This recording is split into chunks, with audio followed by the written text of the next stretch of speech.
Hello everybody, welcome back to Monte Carlo methods. In today's video, we're going to learn two methods to simulate from a continuous distribution. We're going to be talking about univariate distributions, but the second algorithm could actually work for higher dimensional distributions, although it would be very clunky, and I think there are better approaches, and we'll get there eventually in this course. Now, unlike the discrete case, there is not a one-size-fits-all method for simulating from continuous distributions. In the discrete case, you also have many options depending on the distribution you care about simulating from. One option may be way more efficient than another, but there was technically a one-size-fits-all approach, and we called it interval chopping. In this case, we do not have a one-size-fits-all approach, and again, today I'm going to talk about two algorithms, and we'll see when they might apply and if they might apply to your problem. So the first method is known as the inverse CDF method. And I can already tell you that if you don't have a CDF that you can write down and invert, this is not going to work. For example, for the normal distribution, we do not have a closed form expression for the CDF. Now, in that case, you might say, can't I just come up with a numerical scheme to approximate the inverse CDF? Technically, you could do that, but I wouldn't bother because there are other algorithms that will work exactly for the normal distribution, so I probably wouldn't bother. So let's suppose that we have a CDF and we can invert it. So suppose that X is a random variable that is continuous with a CDF capital F, and suppose that it is invertible, and I want to simulate values for X. Or I didn't even need to mention a random variable X here. Let's just say I want to simulate values from some distribution that has CDF capital F. And suppose that F is invertible. Suppose that capital U is a uniform 0-1 random variable, a continuous uniform 0-1 random variable, the kind of thing we get out of random number generators. Then I claim that the inverse CDF with capital U plugged in has the same distribution as X. Now, the inverse CDF does not have a distribution. It's not random at all. But if you plug in a random variable, then the output is also a random variable. And I claim that the inverse CDF with the capital random U plugged in does have a distribution, and it is the same as X. So one way we can write this sort of thing down, we would say that the F inverse of capital U is equal with a D over it to the random variable X. This equals with a D over it means equal in distribution. It doesn't mean the left side is going to equal the right side. If these things are random and you are simulating them, depending on if you could simulate them completely independently, and the two sides may not be equal, but they are going to have the same distribution. So if I had a method to simulate from the distribution for X, and I was simulating values for the left-hand side as well and made histograms, those would match, and we're going to prove this. So I think I've already described the algorithm, but let me write it down in some formal steps. It's really quick and easy. Number one, you're going to grab a number from your random number generator, a value simulated from the continuous uniform 0-1 distribution. And then number two, you're going to plug it into the inverse CDF, and whatever you get, that will be a number because the random number generator actually gave you a number. Then you output a number and you're done. You repeat that many, many times and make a histogram and look at it like we've been looking at everything else so far in this course. And we're going to do an example today. But first, I'd like to prove this claim up here that this inverse CDF with a capital U plugged in has the same distribution as X. So to do this, I want to give this random variable here a name. I'm going to call it capital Y. I'm going to let capital Y be F inverse of capital U. And let's look at the CDF for capital Y. So I'm going to call this capital F because it's a CDF, sub capital Y to say that it's associated with the random variable capital Y, and then of some argument. So we usually kind of match the letter. So I'm going to put a lowercase y in here. This is defined to be the probability that capital Y is less than or equal to little y. Before I finish, what do we want to see here? We want this to be the same thing as the probability that X is less than or equal to the same argument. So the probability that capital X is less than or equal to, in this case, little y. And if we have that, we're going to be done. we will have shown that the probability that capital Y is less than or equal to a number is the same thing as the probability that capital X is less than or equal to that number. So to proceed, the only thing I know here is that capital Y is defined to be the inverse CDF with capital U plugged in, so I'm going to plug that in for capital Y. Now I'm going to try to isolate my capital U because I do know things about the uniform 0-1 distribution. So I'm going to take the original CDF capital F and apply it to both sides of this inequality. Now I say that this is fine because F is increasing. I know F is increasing because F is invertible, but I don't even need that because any CDF is at least non-decreasing. It's either increasing or it could be flat. And a non-decreasing function also will preserve inequalities when you run the function through the inequality like this. So on the left side, I've got an F and F inverse. I'm going to cancel that. I have capital U. On the right side of the inequality, I have capital F of little y. So this is the probability that a uniform is less than or equal to a thing. And that means this is the CDF for a uniform with a thing plugged in. So let me remind you of the CDF for a uniform. Here is the PDF for the uniform 0-1, the continuous uniform 0-1. It's a flat line distribution at height 1 over the interval from 0 to 1. And if you take any little x between 0 and 1, the probability the uniform is less than or equal to x is going to be the total area here. And this is a rectangle with base length x and height 1, so the total area is x. In other words, the probability the uniform is less than or equal to x is just x for any x between 0 and 1 inclusive. Now, the last line on the previous slide had us looking at the probability that the uniform random variable is less than or equal to capital F of lowercase y.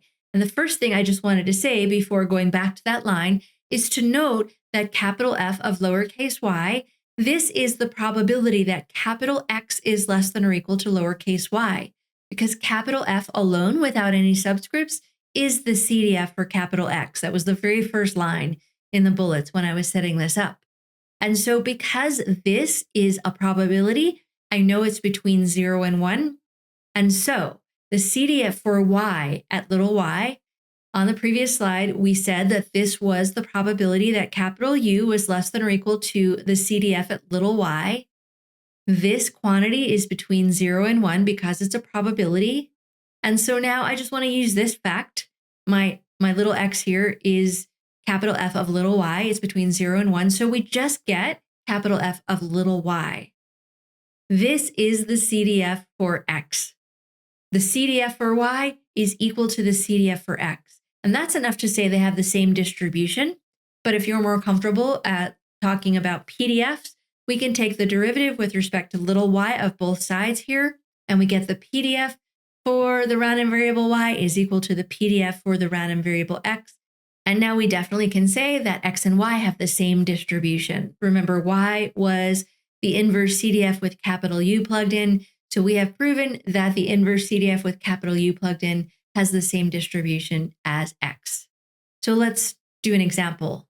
Let's actually try this. I want to simulate 100,000 values from the exponential rate lambda distribution. I'm actually going to have to pick a lambda to do this. So I'm just going to pick lambda equals 3.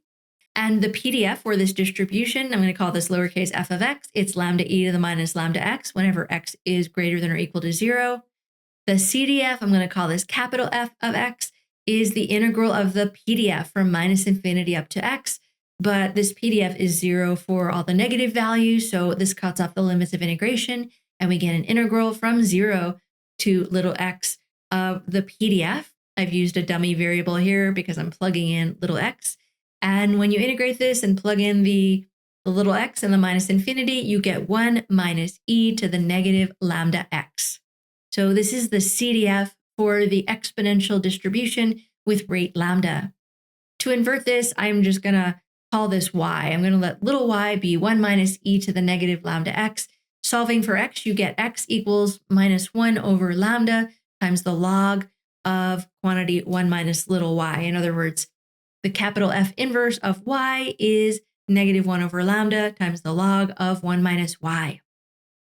The algorithm, super simple. Step 1, you grab a uniform 0-1. I'm calling this U, And this is something you get from your random number generator. Step 2, you plug it into the inverse CDF. That's your output, and you're done with one draw. In particular, we're going to output -1 over lambda times the log of 1 minus u. Repeat this many times, and I'm going to repeat it 100,000 times, and I did. I made this histogram, and I have superimposed the true exponential rate 3 PDF here. Again, I took lambda equals 3, and it looks really good. I recapped the algorithm over here, but you'll notice it's not exactly what I had written on the previous slide. There was a 1 minus u here, and I have just a u here. I did it for a couple of reasons. One was to fit on the slide. The other reason was to kind of be cute about it, because we could do this because I claim the distribution of 1 minus u is the same as the distribution of u. So why not save, I don't know, one subtraction step in your algorithm? You don't have to do this. You could leave 1 minus u in here. But I claim that if u is uniform 0, 1, then 1 minus u is also uniform 0, 1. We could show this by informal argument. I mean, if you were my student, I would take it. I don't know if you're in a class, if your professor is going to accept that. So I wouldn't try it, but I would certainly take the informal argument that if you were to sample values from the uniform distribution between 0 and 1, they're equally likely to be anywhere. So whenever you get a value down here, 1 minus it is up here, but whenever you get a value up here, 1 minus it is down here, and they're just going to still be equally likely to be anywhere. That's the informal argument that 1 minus a uniform 0, 1 is still uniform 0, 1. A second approach, you could prove it using CDFs, much like we proved that the algorithm works here. So I could define a new random variable, capital Y, to be 1 minus capital U. The first thing I would notice is that because u takes values between 0 and 1, capital Y being 1 minus u also takes values between 0 and 1. So that's one step towards it having a uniform 0, 1 distribution, but not enough. I would look at the CDF for capital Y. I'm going to call this capital F sub capital Y of an argument. So a lowercase y. This is the probability capital Y is less than or equal to little y. I know that capital Y is 1 minus capital U. If I solve for u, I get the probability that u is greater than or equal to 1 minus y. And draw yourself a little uniform PDF and mark a 1 minus y. And note that you'll have an interval from 0 to 1 minus y, but the remaining part of the interval has length y. You want the probability that u is greater than 1 minus y. So you'll be talking about the area of a rectangle with length y and height 1, and you get y. So capital Y does take values in the right region, and it has a CDF that matches the uniform 0, 1 CDF. If that's enough for you, that is a proof that it has the uniform 0, 1 distribution. But if you're more comfortable with PDFs, take the derivative on both sides of this equation here, left side and the right side, and you get the PDF for capital Y is equal to 1, and it takes values between 0 and 1. So now we really do see that uniform 0, 1 distribution. The third approach, it would be what I would call the MathStat approach or MathStat transformation, although you may have seen this in some other kind of class. I'm not going to prove this here. You can find this in my MathStat series. I'm not even going to promise to link it, but maybe eventually I'll come back and put a little pop-up in this video or put something in the description box. But if you have a continuous random variable, capital X, with a PDF, little f sub x, and if you have a function g, and you define a new random variable, capital Y, by plugging capital X into g, if g is an invertible function, then the PDF for capital Y is equal to the PDF for capital X with g inverse of little y plugged in times the absolute value of the derivative with respect to y of g inverse of little y. And you could use this and the given transformation and the PDF for the original random variable, x in this case would be u, and you could show in yet another way that the distribution of 1 minus a continuous uniform 0, 1 is a continuous uniform 0, 1. So that was a lot to say for me to trade a 1 minus u in my algorithm for a u, but I don't know, it was kind of fun. And we saved a subtraction. Before moving on to the second algorithm for today, I have a really fun fact for you. And that is that the interval chopping approach for discrete random variable simulation is actually the inverse CDF method if you use a generalized inverse. And the generalized inverse for a non-invertible function, capital F, looks like this. So I'm going to describe what this is and what this means and all of this in a moment. But the CDF for a discrete random variable is going to be a step function and is not invertible in the usual sense. So let's go back to this and let's unpack this. This INF stands for infimum. An infimum is a greatest lower bound. And if you don't want to think about what I'm about to say, then just take it to be a minimum. It's essentially a minimum, but there is a difference mathematically. And here's what it is. Suppose you want to compute the minimum of the set of x's such that x is between 0 and 1 inclusive. The smallest x in this set is 0. But now if I ask you to compute the minimum in the set of x's for which x is strictly greater than 0, but less than or equal to 1, there is no minimum here because it looks like it's going to be 0, but 0 is not in this set. The minimum is like what? 0.0000. There is no minimum that falls in this set. This is where an infimum comes in. The infimum of this set is 0. And I will say something about this more, but this is what I was trying to say a moment ago. It's essentially a minimum when the minimum does not fall in the set. Although if the minimum does fall in the set, the infimum of this set up here is also 0. So why is the infimum of this set 0? I said that the infimum of this set of numbers is the greatest lower bound for elements in this set. Now, 0 is definitely a lower bound for these elements in this set. And so is negative 17.498. That's also a lower bound, but that one's like sort of too low. 0 is the largest you can go and still be a lower bound. It is the greatest lower bound. It's how you define an infimum. So if you don't want to deal with infimums, just realize it's kind of essentially a minimum, but it's used when the minimum is not in the set of interest. Okay, so let's go back to my generalized inverse CDF. This could be used for any function, not just for a CDF. But let's look at it through a specific example, a discrete example. So if I have a random variable x that takes on, say, values 1, 2, 3 with respective probabilities 1/2, 1/4, and 1/4, then that CDF is a step function that looks like this, right? For values below 0, the probability x is less than or equal to those values is always 0.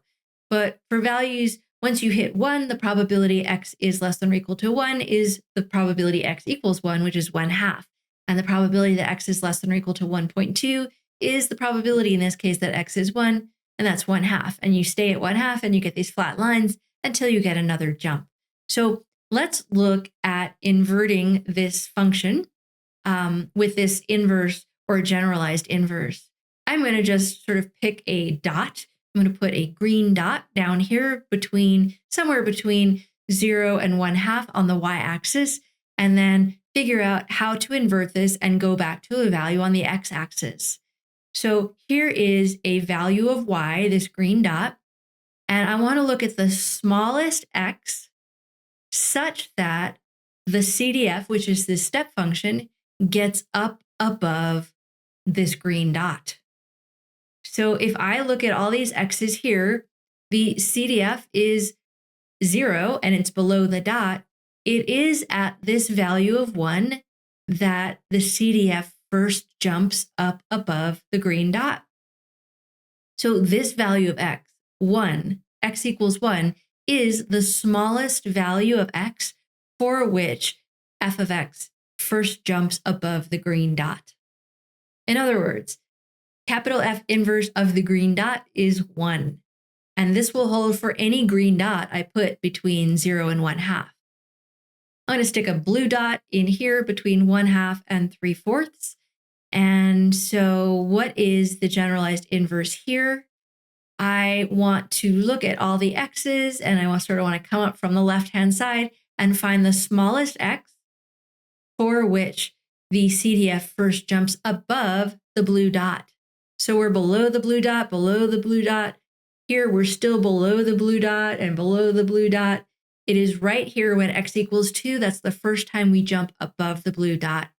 In other words, the generalized inverse at the value, which is given by the blue dot, is equal to 2. And that's what you're going to get for any blue dot. I put between 1/2 and 3/4. Similarly, the generalized inverse for this red dot, which is any number between 3/4 and 1 on the y-axis, is going to be 3. So what happens if you grab a continuous uniform 0, 1 random variable u and plug it into this inverse function? Whenever u falls in this interval, you're going to get the value 1. Whenever u falls in this interval, you're going to get the value 2. And finally, whenever u falls in this interval, you're going to get the value 3. Well, what is the probability that a uniform 0, 1 falls in this interval of length 1/2? That's 1/2. The probability the uniform falls in this interval of length 1/4 is 1/4. And finally, the probability a uniform 0, 1 falls in this interval of length 1/4 is also 1/4, which means you're going to output the value 1 half the time. You're going to output the value 2 1/4 of the time, and you're going to output the value 3 1/4 of the time. This is the inverse CDF method using a generalized inverse on a function that is otherwise not invertible. And I think it's kind of nice to see this unification of the approaches for the discrete random variable and the continuous random variable. But that's just a fun fact. Okay, I promised you 2 methods of simulation for continuous univariate random variables today. And definitely you want to consider another approach if you can't write down the CDF, or you can and you can't invert it. So the second method for today is von Neumann's accept-reject method, often referred to as just the accept-reject method. So suppose I want to simulate a random variable x that has some PDF f. I'm assuming x is continuous, but this algorithm will work for discrete random variables, in which case f would be a probability mass function. But just in case I forget to say it as this course goes on, I personally use the acronym PDF or the words probability density function in both the discrete and continuous cases, even though it should really be a probability mass function in the discrete case. So I use PDF for both cases, and it just means something different. In the discrete case, the PDF evaluated at a point gives you the probability the random variable equals that point. Whereas in the continuous case, the probability of equaling a point is 0, and the PDF is a curve under which area represents probability. So when you first take probability, they really hammer home probability mass function versus probability density function. I call them all probability density functions, but know that they mean different things for discrete and continuous distributions. Okay, so let's get back to it. I want to simulate a random variable capital X with PDF little f. And I'm going to assume that everything is continuous, although this will work in the discrete case. I'm going to let this S be a set that is the support for the PDF f. The support is the place where it is non-zero. It is the relevant part. For a uniform 0, 1 distribution, the support is the interval from 0 to 1. For the exponential distribution, the support is the interval from 0 to infinity. For the normal distribution, the support is minus infinity to infinity. If this was discrete, for a Bernoulli distribution, the support is the discrete set of 2 values, 0 and 1. So the support for the PDF. What you need to do is find any function g that is always greater than or equal to the target PDF for all x in the support set. This is number 1 of things you need to be able to do to run this algorithm, just like we needed to be able to write down a CDF and invert it in the previous algorithm. The second thing you need to be able to do to run this algorithm is you need to be able to integrate this function g over the support and get something finite. And I'm going to call this value lowercase c. So you've got a target PDF, you have a function above it, or even equal to it. You need to be able to integrate g, and you need to get something finite. The final setup before I can describe this algorithm is You are then going to define a PDF. So G is not a PDF. It's going to integrate to something greater than 1 unless it's actually equal to F for all X in the support, in which case you wouldn't be doing this algorithm for reasons that will become apparent shortly. But you need to define a PDF H of X by taking G and dividing by C. So we know that G integrates to C, so this is going to integrate to 1 when integrated over the support set. By the way, if you are doing this for a discrete distribution, this integral just becomes a sum. The final thing you need to be able to do from these choices is you need to be able to simulate, or I say draw, values from the distribution with PDF lowercase h. For us right now, this would be by the inverse CDF method. As this course goes on, we'll have more methods. So you have a target PDF. You need to find another function that is greater than or equal to that function. You need to be able to integrate that function and get something finite. You then need to divide that function by that constant, and that will be a PDF that will integrate to 1, and you need to be able to simulate values from that. So there's a lot of ifs in the setup here. If G of X was equal to F of X, then C would equal 1, and H would be the same as F. And to run this algorithm, you need to be able to simulate values from H. And if H was F, then you already know how to simulate values from F, and you would not be embarking on this accept reject algorithm. And what is the algorithm? Step 1, you're going to generate a random variable. I'm going to call it capital Y from the distribution with PDF H.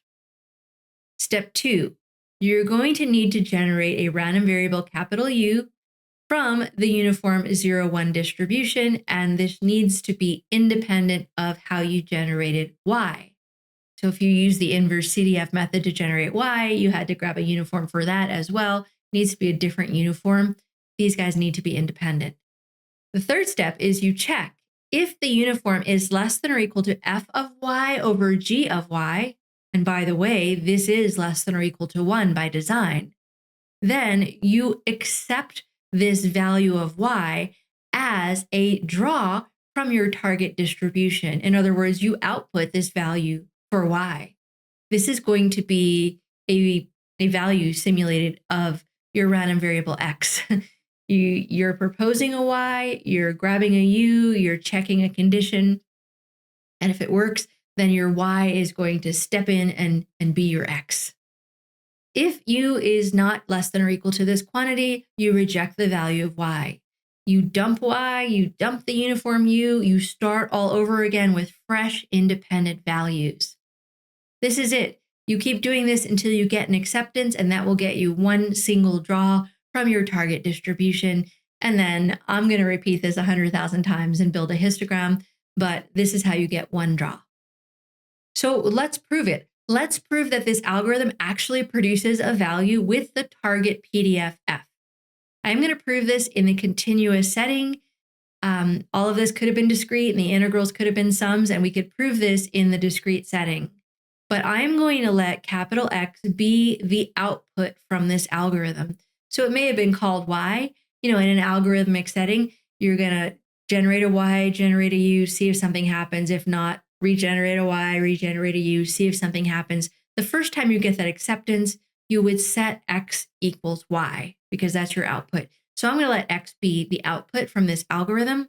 And if X were discrete, we would want to show that the probability that capital X equals some little x, we'd want to show that this is equal to the target PDF or PMF, lowercase f of little x. But because I'm doing this in a continuous setting, this probability is always 0. So it's going to be better for us to look at the CDF, to look at the probability that capital X is less than or equal to some little x. And if we do, what do we want to see happen at the end? We want to show that this is equal to the integral from minus infinity to little x of the target PDF. That's what we need to prove in order to show the algorithm is doing the right thing. And X here is not from the target PDF yet. X is only the output of the algorithm. We want to show that the CDF for the output of the algorithm is equal to this, which is the CDF for the target distribution. So let's do it. I am going to define a sequence of random variables, capital Y1, capital Y2, etc., and capital U1, capital U2, etc., to be the successive values used in the accept-reject algorithm until you finally get an acceptance. So the probability we want to look at is the probability that capital X is less than or equal to little x.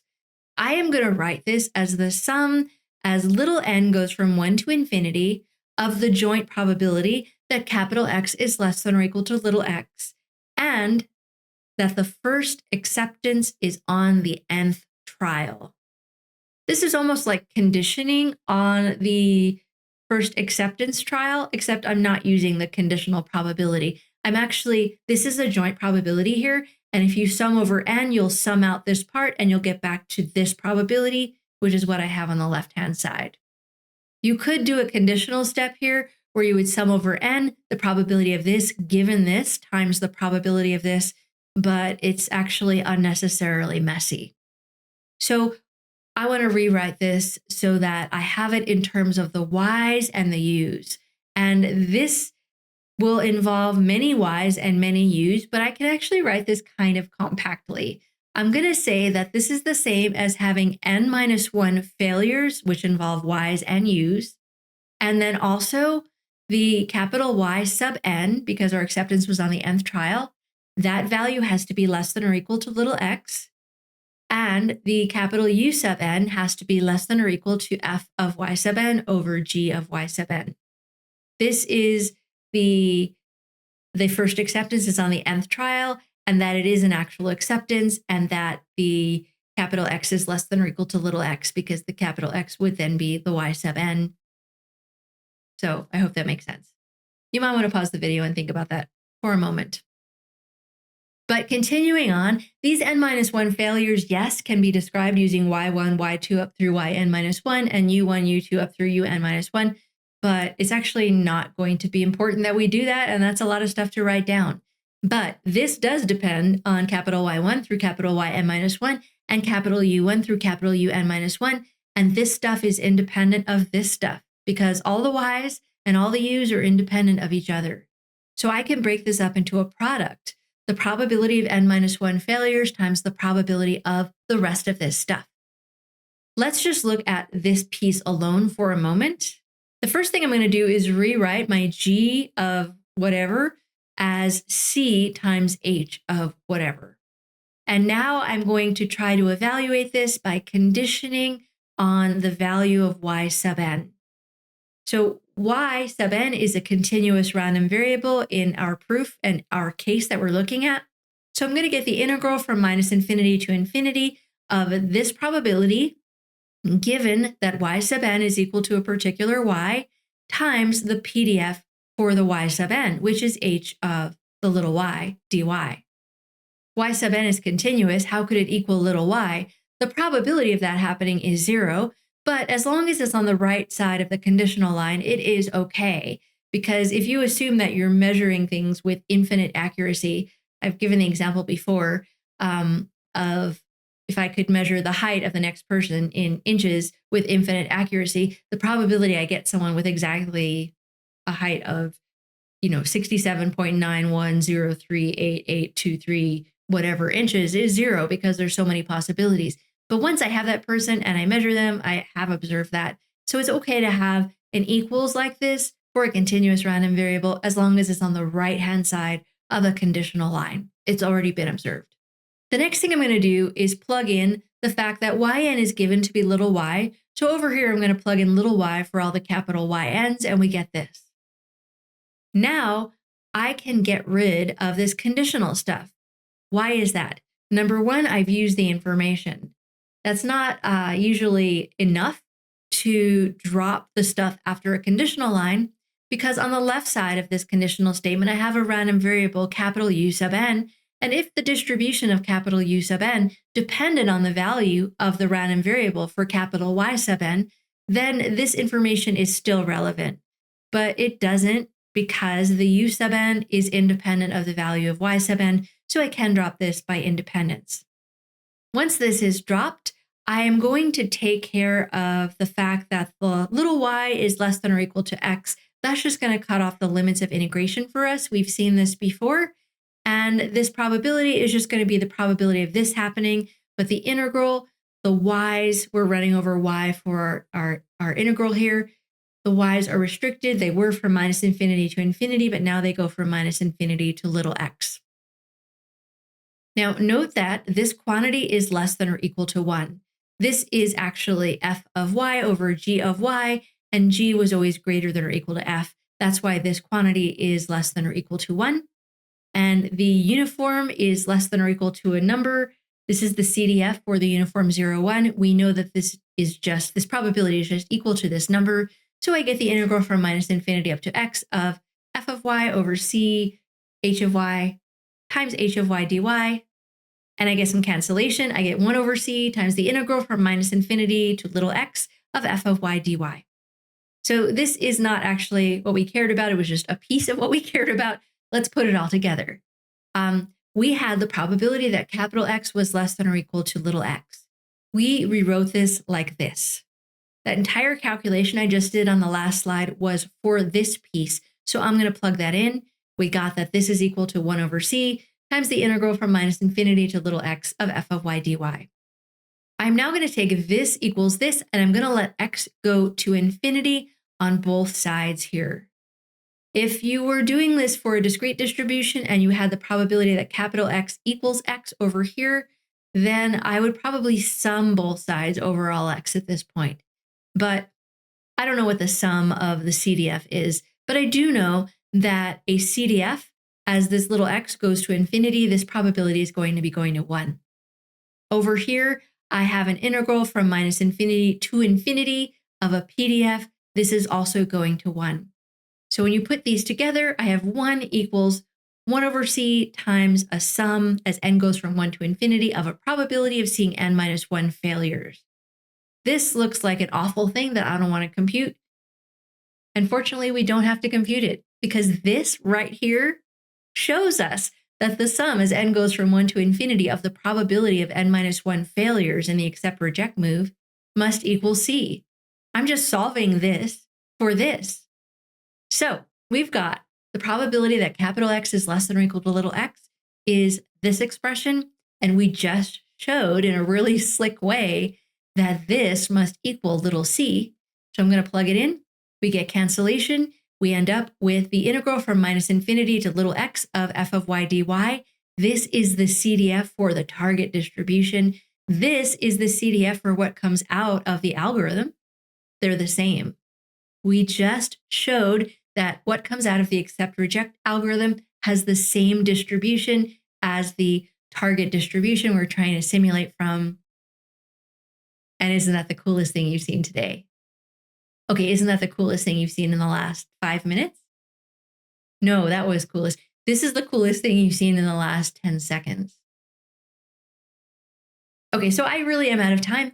In the next video, I will do some examples of the accept-reject algorithm, and we will move on to yet more algorithms for simulating from continuous univariate distributions. By the way, accept-reject could work in higher dimensions, but you would have to bound things in higher dimensions, and it gets messy really fast. So I would never even try it above maybe dimensions 2 or 3. But yeah, so stay tuned for the next video. We'll also see a special case simulation method for the normal distribution, because you could use accept reject. We might try that as well, but I'll give you a much faster way to simulate values from the normal distribution. And then after that video, I will do all this stuff in an R tutorial if you're interested in that sort of thing. So I hope to see you in the next one.